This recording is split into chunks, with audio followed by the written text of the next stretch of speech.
Hello and welcome to the latest edition of the Buffalo Roundup, your podcast home for all things Buffalo.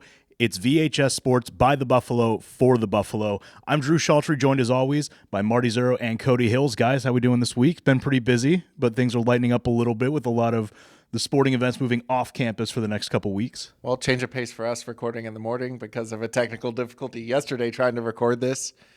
Yeah, it's been busy, but this week kind of nice change of pace. One event on campus, couple events off campus, not too bad. Yeah, teams are away, right? Talk about that, but we still get to see them practicing really hard here on campus daily. Been fun to watch, and it is kind of weird not having the live streaming stuff. We got obviously the swimming today on Thursday, but other than that, it's kind of, I like the little bit of the reprieve that we're getting. It's kind of nice. I think all of our wives like the reprieve too. 100%, They get to see our 100%. faces for a couple nights this week. Yeah, we kind of got the fall sports season off the ground. We hit that launch point, and then it was kind of right into everything. So this is the first kind of lull in terms of just the day-to-day go. Might be the last one. Yeah, might be. So, but we're excited. We're excited about what's going on with VHS Sports. Excited that you're here to watch and listen with us. And hey, as a reminder that as you wait for each new edition of the Buffalo Roundup podcast, you can find all you need to know about the Village's high school sports at any time on our athletics website. We've got a digital home just for you, complete with scores, schedules, rosters, and other information such as ticketing and live streams of Buffalo athletic programs right at your fingertips.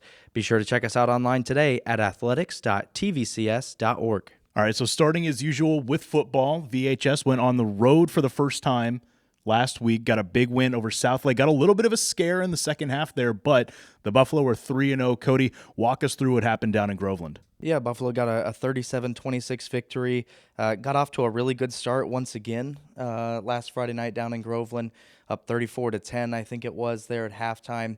Touchdowns on four of their first four drives, threw in a kickoff return by guess who? Kevontae Corbin. Once again, the guy's just been a Swiss Army knife, if you will, for this Buffalo football team early in the year.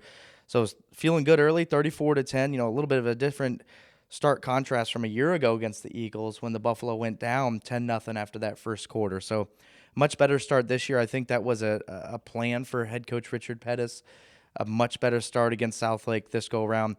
Had to battle, as you mentioned, a little bit, had to get into dig into some grit and some metal that I didn't think, at least in the first half, you think they'd have to get into. Southlake put a game into it in that second half. But overall, a really good win, 3-0. And now, we've kind of talked about this before, but, three different wins now and three different ways for them to get the wins, right? You beat Wildwood 53-0 in the opener, really controlled throughout all four quarters of that ball game. Feel good about that. Okay, you got the blowout win under your belt. Week 2, you play Lecanto. That one, 38-20, I think was the final score. That one was a back-and-forth seesaw battle in that first half. Had to really show the guts in the second half to get it done.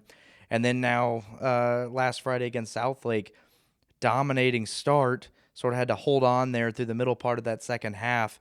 But what I'm trying to get to, I guess, is three different wins, three different ways to go about getting those wins. And Marty, I think that's a good sign going forward for a team learning to win and learning to win in different ways. Yeah, it's a great sign. I mean, you kind of start getting everything rolling. Your impact players are making an impact. Hey, I mean, we should create a bingo cards for how many different ways Kevontae Corbin's going to score a touchdown this year, because it seems like he's trying to fill all the slots in. I think he's missing maybe a punt return and then a missed field goal by the other team return touchdown. That's about all that he needs left. I think you want to get your impact players going and you want to get them into the rhythm of things. And, you start to see the difference in how they approach the game. You were texting us throughout the game, and you said Jay Kennedy made one of the most impressive plays out of a high school quarterback you think you've ever seen. And watching the film back for that, yeah, he should have been sacked. It should have been Twice. Yeah, twice. And then he ends up throwing a touchdown pass into the corner of the end zone. I think it's just you start getting that feel. You also kind of get the feel that the Buffalo defense has been thrown a little off kilter because they're able to play a different style now with all the athletes out there. It's almost as if defensive coordinator Myrick Geis is having to retrain everybody's heads. From last year, he was very conservative in his play calling, and a lot of zone. Now he's mixing in man. He's mixing in 4 or 5 man blitzes. It's really interesting to see the change there. And I think going forward, that's just what they need to keep doing, is building off that bit of momentum and realizing they can win in any way possible. Yeah, and you're starting to see some of those playmakers too, right? I mean, Jamari and Debo Clark, again, a huge monster night, over 100 yards, I think 3 touchdowns for him. I mean, you're starting to see these playmakers step up. You talk about Jay Kennedy, man, his 4 touchdown passes matching his own record from a year ago, single game passing touchdown mark with 4. He looks so confident and calm back there. That play that you're referencing, it is one of the better high school plays of a quarterback I have seen. I mean, he was, maybe he rolled away from the protection where it should have been, maybe a little bit of a negative boo-boo on his part, but making up for it, escaping 1 sack, escaping another one, and then finding Debo Clark in the corner of the end zone.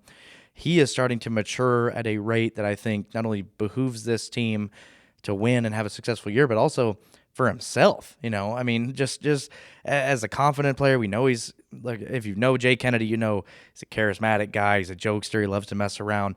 But now you're going to let this guy who Coach Pettis calls a winner and a gamer, you're going to let him get some added confidence now too, and proven confidence. That's a scary thought for opponents going forward. Yeah, I love how he can always keep it relaxed and level. You never really see him freak out or have a lot of high emotions in terms of worrying about things. If anything, all of his emotion is going towards that charisma, and kind of bleeds into the rest of the team. They kind of have that swagger about them right now.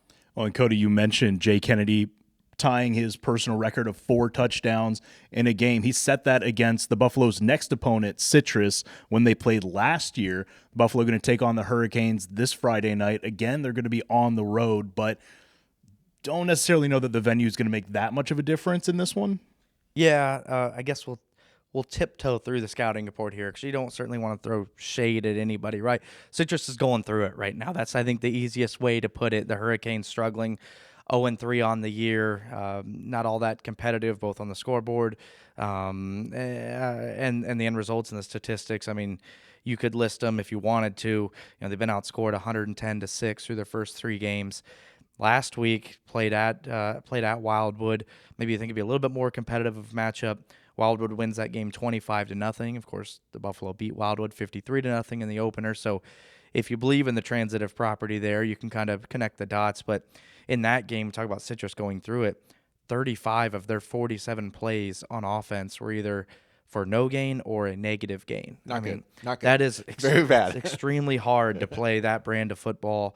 That's certainly not what they want to do. And look, they're going through it. They know it. Talked about that. But, they're on their 3rd or 4th different head coach in as many years. I mean, it's a program that just has got the bad side of a rebuilding cycle. So, I think if you're the Buffalo, you're wanting to go over there, Friday night and put together a really strong performance early, remove all doubt. Do not let that football team hang around and gain any sort of confidence.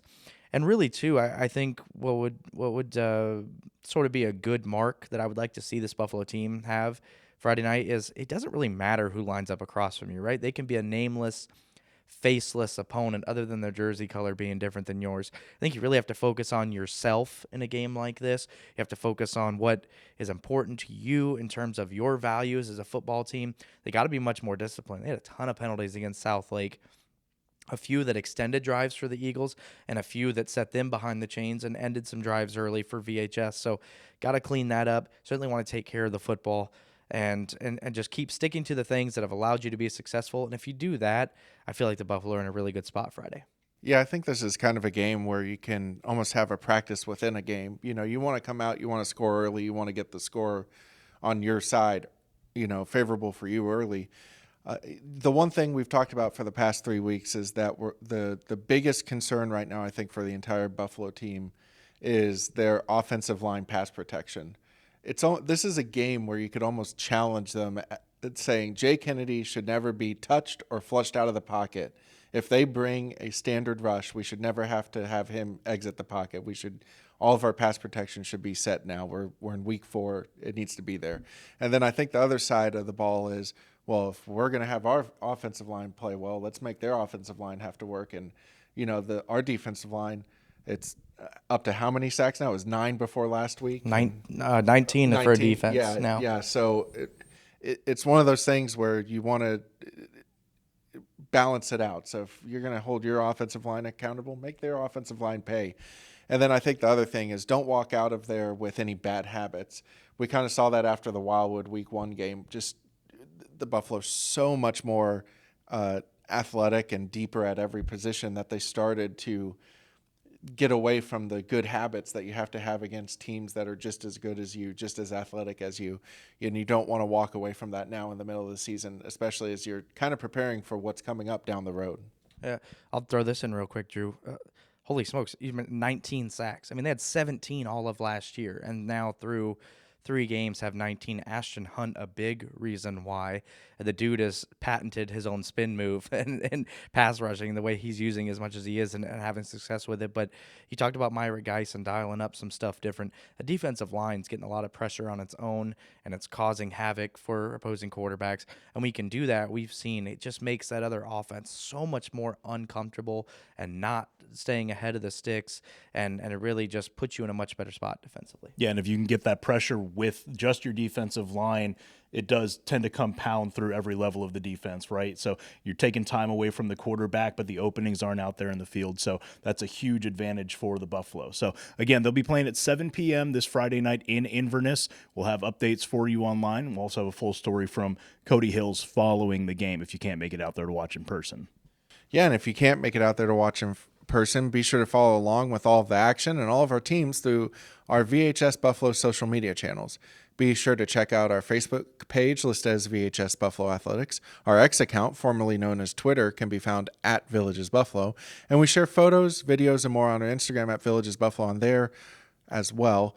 And finally, a new addition to this social media plug is if you follow VHS Buffalo Athletics on YouTube, every episode of this podcast that has been video recorded is currently up there, and we will continue uploading to our YouTube page as well. As always, thank you for your support and your following of VHS Athletics. All right, the team we've seen the most of on campus here last week was the VHS volleyball team. They played a home match on Tuesday and then had the Buffalo Stampede Showdown here Friday and Saturday night. Played 5 matches over the course of that tournament, made it all the way to the championship game of the top bracket at the home event. I thought they were really impressive all weekend long. Obviously, weren't able to finish it off going up against a really tough opponent in the Rock in that final match, but overall, Marty, really liked what we saw from the Buffalo. Yeah, I mean the on Tuesday start with a big win over Eastridge was huge, and that come from behind win in a couple sets, set 1, set 3. It really led into the weekend and set them up for success. I think the biggest takeaway from the weekend was that semifinal match against Lake Mineola, an opponent that caused a lot of trouble for them last year. It's actually when the bracket got released, head coach Michelle Mormon, assistant coach Skylar Martin were sitting with me, and it wasn't that they were afraid of it. They were just concerned about how would the girls react when they come out and play the way they needed to play themselves in a championship game. Well, they certainly did. They took care of business. They came out with a laser focus that also bled over into the first set of the Rock, the Rock game. Coming into that championship game, they approached it with the right mindset. Quick warm-up and tournament format. They went through it, a lot of energy, and took that first set, and it looked like they were setting themselves up to win the whole thing.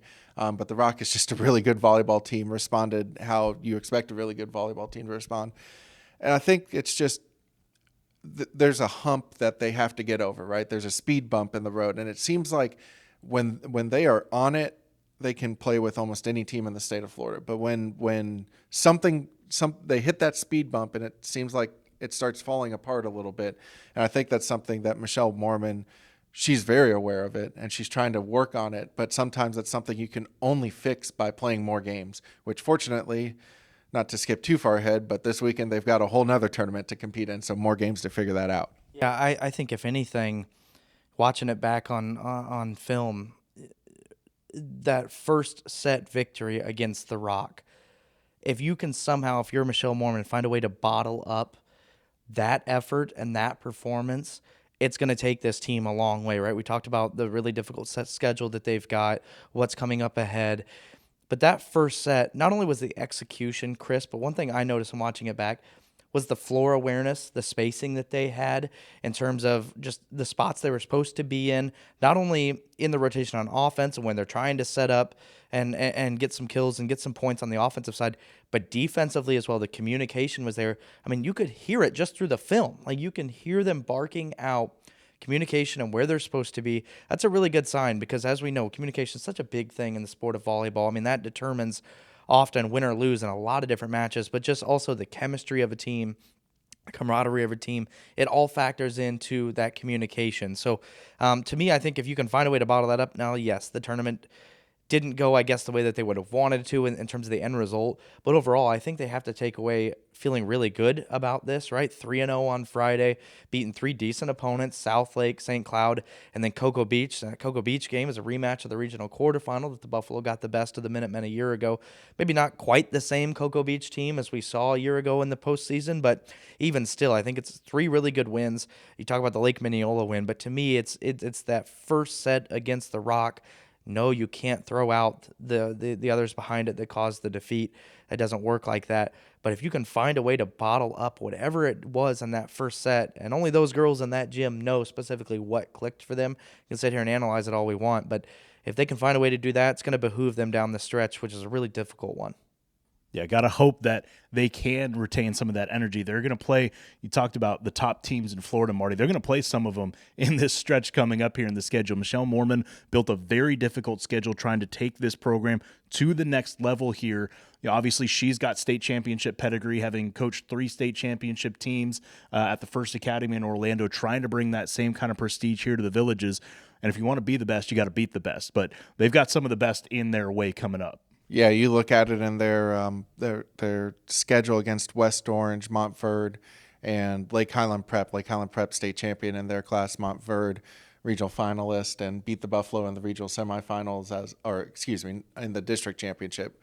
Lake Highland Prep beat the Buffalo in the regional semifinals. And then you look at West Orange, who was a regional semifinalist, lost to the eventual state runner-up in their classification. It's probably the most difficult stretch of schedule that the volleyball team has ever and maybe will ever face. Part of that goes into, Michelle Mormon, of course, wanted the challenge of it all, but also the way the FHSA rankings work. The better your opponent, if you can steal one win out of that might boost the Buffalo into the top part of the regional bracket come the middle of October.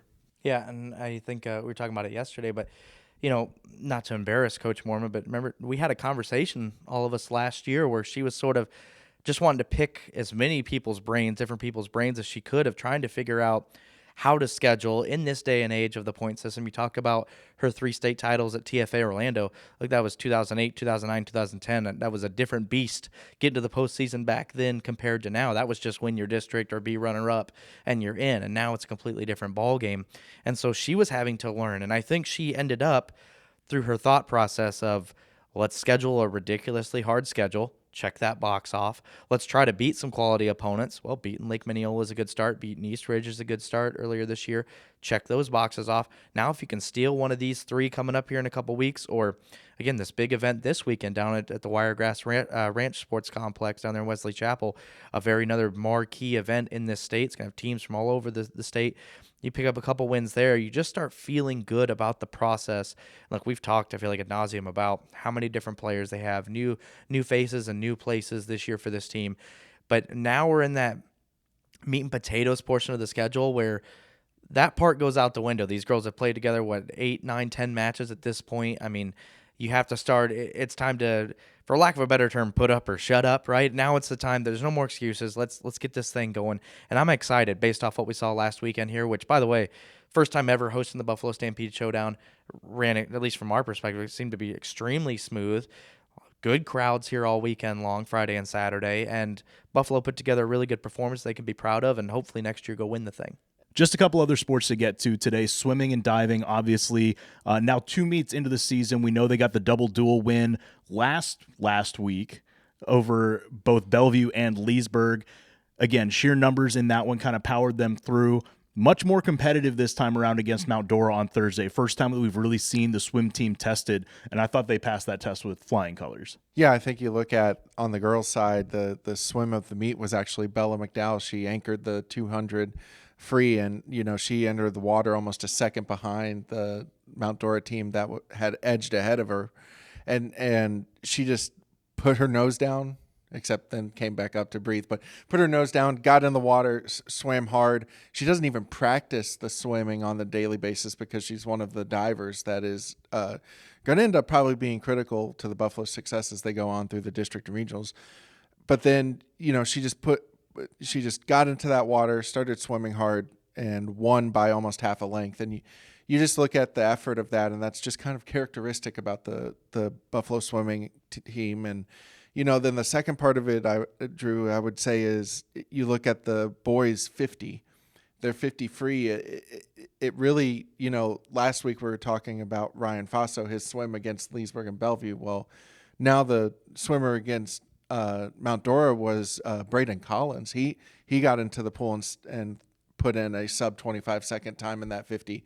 Still got a little bit ways to go to rival the school record of Chase Moffitt in the sub 22 area, but that's something that they'll work on. And I think that's something we have to praise the entire swimming program about, is not only are they competing against the other schools, they're competing against themselves, and it pulls out the best in them day in, day out. Head coach Jackie Mitchell, I feel like the swimmers are always, outside of the pool, they're always jabbing each other about who swam faster in practice, who swam faster at the last meet, not in a negative way, but just in that, are you going to be able to catch up with me type of way? And it really holds everybody accountable.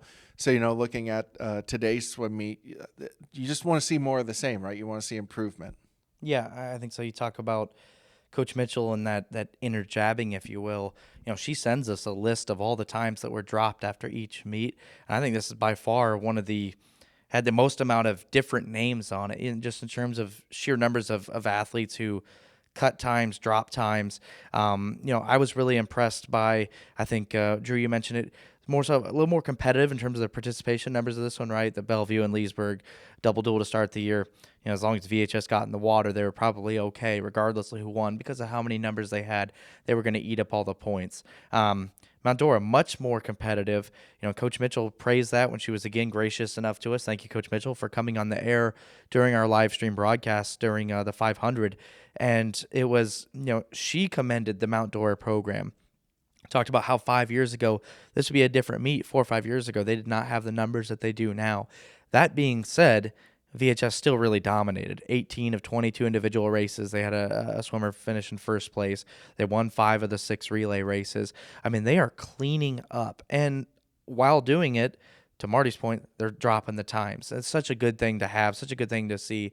And we've talked about how many, close to 90% of the female swimmers are new, right? Or maybe not experienced on this level. So to get that production that you're getting right away, it's been really impressive, not only in the swimming portion, but the dive as well. VHS dominating that, as we figured they would. It was one of the only area programs to have it, but the scores are getting a lot better. Yeah, they absolutely are. And before we get into the dive, just the two things that you guys touched on, the iron sharpens iron kind of element of it, the swimmers competing against each other in practice and in the pool, but then also the focus on dropping times.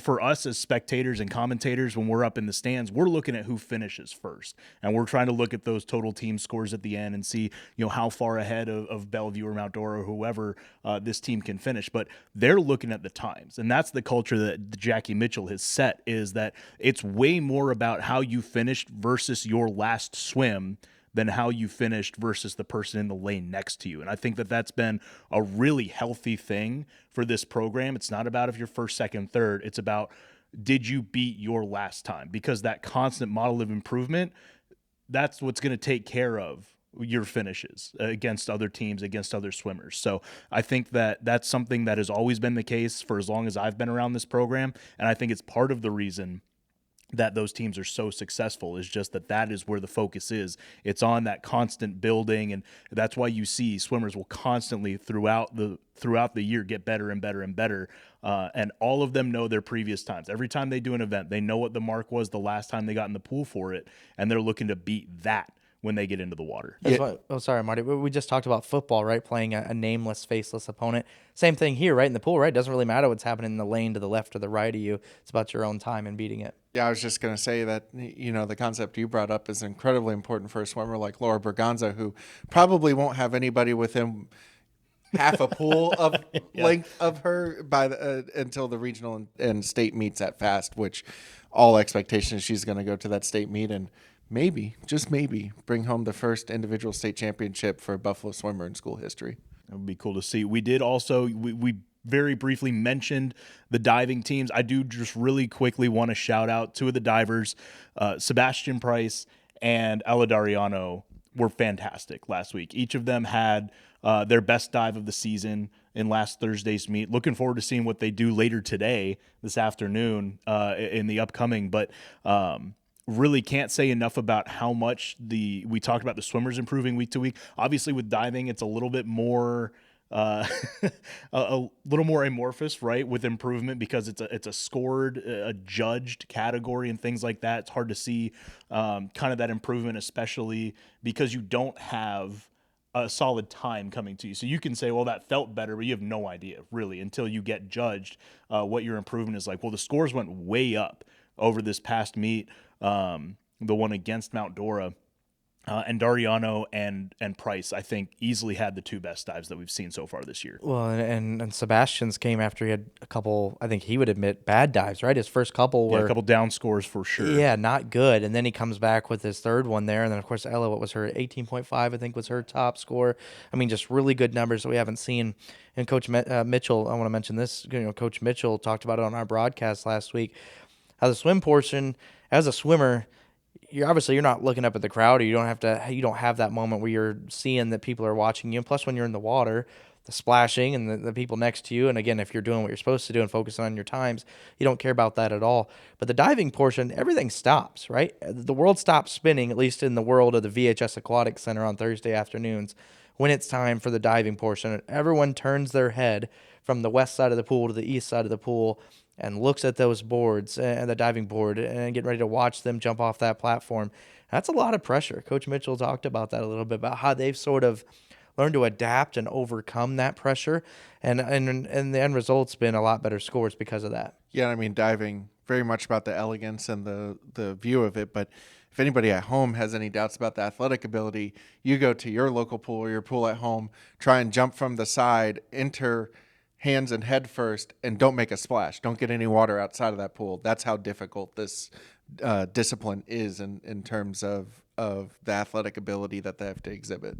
So like we said, really impressed with what we've seen from the swim and dive team so far this year. Looking forward to what they've got coming for us the rest of the fall. Also want to touch on another team we haven't spent a lot of time on yet this season, but the VHS bowling teams are off to a really good start. Got a couple of wins over Tavares yesterday. That brings the girls to 5-1 and the boys to 4-2. That girls team, we had a lot of questions coming into the year with all the talent that graduated out in that class of 2025, but this is a boys team that we've seen coming for a little while, some younger bowlers that have been in the program for a couple years, and really is when we expected they would kind of start coming into their own. Yeah, I don't know. I tried thinking of the word that would best describe head coach Joe Hornstein's feeling about this squad now that we're, six matches into it.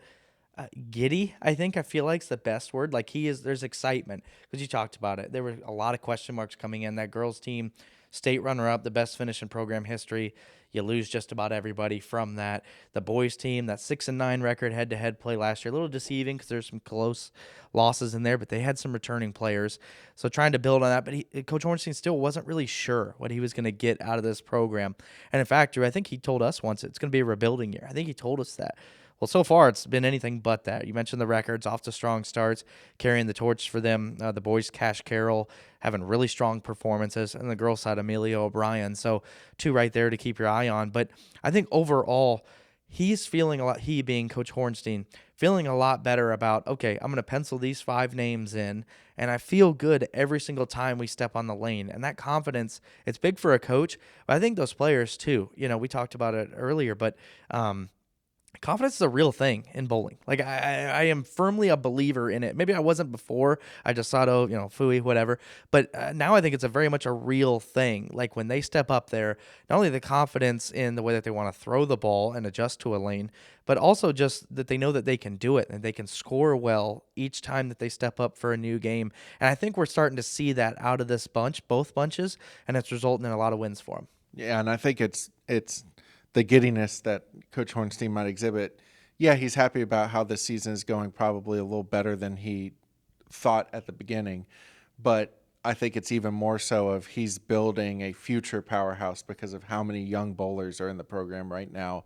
And you're just talking about, it's a process of the more they do it, the better they'll get. Sure, every sport seems that way, but bowling, it feels like, is even more than some of the other sports, almost probably rivaling golf in that aspect of the more you practice, the more you get that feel, the confidence, it all kind of starts coming together. Who knew? We just thought it was throwing rocks down and a bunch of sticks at the end of the lane, but we've got some pretty good bowlers out there, and excited to see where they can go. Maybe they can make especially on the girls' side, sneak themselves into an invite to the state championship. I mean, all you have to do at the district, right, is finish in the top 4 teams to make it into that Baker tournament in the afternoon portion of the district. And really from there is just kind of about who bowls better for, a minimum of 6. But, if you get hot at the right time, we've seen these VHS teams do it even before the girls were what they were for the last couple of years, where they were really a dominant powerhouse. We saw them get hot in the morning, get into that tournament, and give some teams some scares when that group that just graduated out was very, very young. So, again, you just have to peak at the right time, basically. Going into that district tournament, you finish top 2 there, you're off to states, and then from there, it's really anybody's game. So, again, if this is a team that's ascending, if as long as by mid-October they're in a solid enough form to get themselves into that afternoon Baker tournament at districts, who knows? Yeah, and you're also looking at it as all the teams in your district are the ones you're playing right now, so you should know going in, at least at the beginning, how you should stack up. So there aren't any, oh my gosh, are we as good as the team? Are we not? Where are we going to be? No, you just have to make sure you go out there and perform, like you said. Again, all to be seen still, so best of luck to the VHS bowling teams as they continue their season, already off to a great start here this fall. And that'll pretty much do it for this edition of the Buffalo Roundup. I want to say thank you to you guys for watching. Thank you, as always, to Cody and Marty for joining me here today. It's been a good couple weeks so far. We got a lot more coming down the pipe this fall, and we're going to enjoy the little bit of foot coming off the gas for just a couple weeks here. Is again, so much stuff is off campus, but we're looking forward as well to seeing these Buffalo return Hopefully home. we're all done with the technical difficulties and we don't have to record anymore in the morning. But Yes, hey, we're here for you guys. Yeah, we're looking forward to bringing you this podcast every single week. You can check our YouTube every Thursday. If there are any scheduled off days, we will let you know. But we do plan on releasing pretty much every week for the school year from here. So, Is it lunchtime? I think so. All right. On that note, we're going to go ahead and wrap it up. Again, this has been the Buffalo Roundup. What do we tell them, guys? Go Go Buffalo. Buffalo.